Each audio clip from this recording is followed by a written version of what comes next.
Um,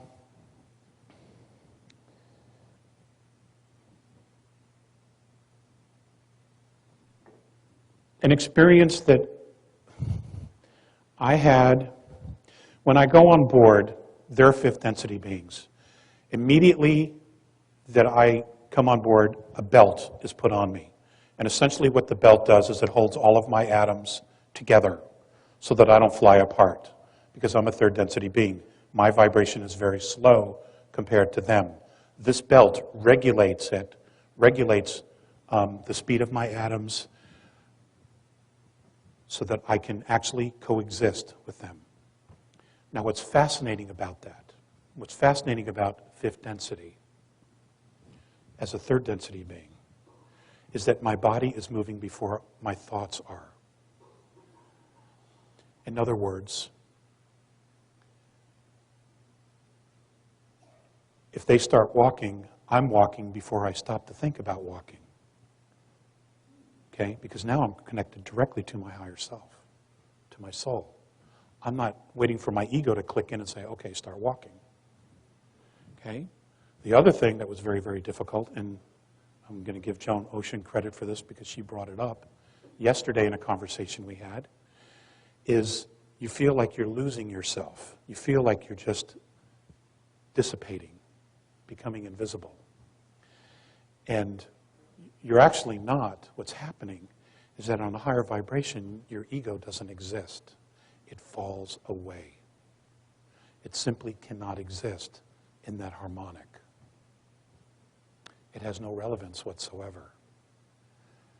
And then what happens is, and it takes some time to adapt, is you're confronted with who you really are. You're introduced to yourself. And at first you don't recognize it because we're so conditioned to this.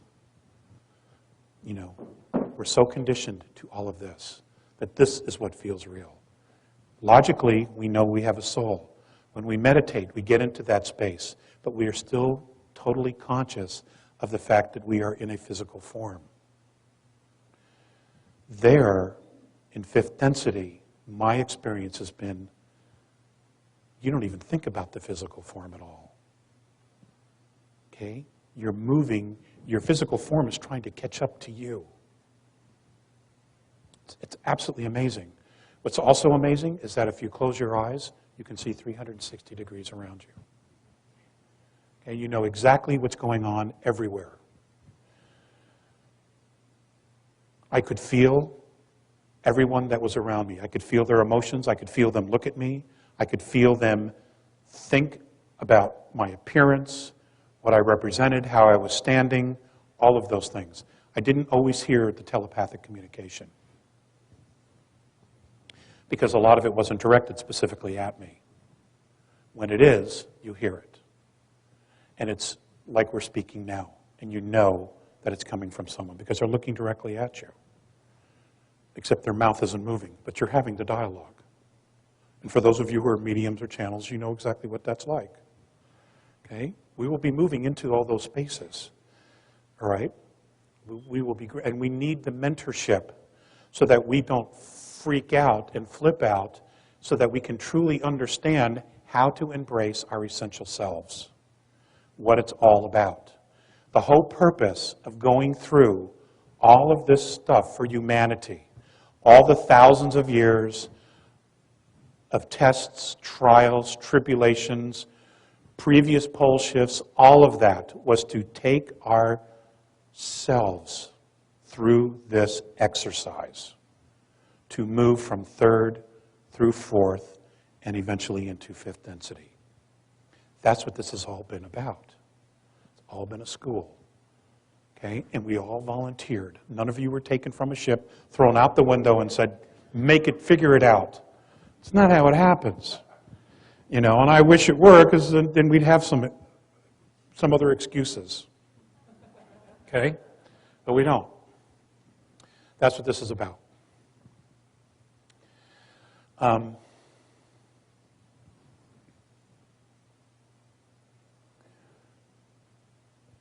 More and more people, probably many of you in this room, are going to begin to have contact. It's happening, it's going to happen all over the world. Okay, it's going to be picked up exponentially. Many of the races who have been here studying us, and I would suggest that you research the work of Colonel Wendell Stevens, because he's the foremost authority on contactees around the world. His books are available. There have been many, many races here studying us. They know us better than we know ourselves. And many of them are stepping forward and are going to be stepping forward to say, okay, we are going to participate in this process to help move us along because they understand us. They've been here around us, amongst us. They've observed us. They know the challenges we have. Okay, many of those specific races have been in exactly the same place as we are now. And they knew how to get through the hurdles, and they knew how to get through the traps, or to avoid the traps that apparently we may be stumbling into here. Okay?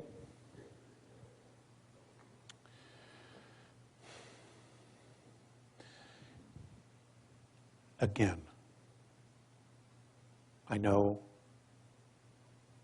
many of you in this room, if not all of you, have devoted an amazing amount of time into developing yourselves, into finding your balance, to finding your strength, to finding out who you are, what you are, and to find out exactly where you are so that you know where you stand. Okay? Bravo. You deserve every accolade there is. The next step for you, now that you've been there, is to help create the world. What is it that we want the world to look like? Okay? It's us. We have to do this. No one else is going to do this for us. It has to be a grassroots level. All it takes is conversation, discussion. You know, if you put out the intention, I need to know about this information, and you put it out and you keep putting it out, even if it's just for 10 seconds a day, you will draw that information, that knowledge to you. The right people will come to you. The opportunities will come to you. You have to trust that. I'm learning to trust that. Because I'm a guy, I still overanalyze everything. Okay? But my wife is kicking my ass in that direction and making sure I get that. And I love you for it. Okay? This is all about us. We have drawn this entire experience to ourselves, so we need to own it. And the faster we own it, the more empowered we will become about the process. The more it'll make sense to us, the more intelligent we can discuss it. And as this process begins, people around you you'll find yourself in a position of leadership. Okay? You will find yourself being the teachers. There was a great line in Sterling Allen's presentation, quote, where he said, if you're one step ahead of the world, you're a genius. If you're 2 steps ahead, you're a crackpot. Okay? It was a great line. So I borrowed it. We've all been crackpots. Okay?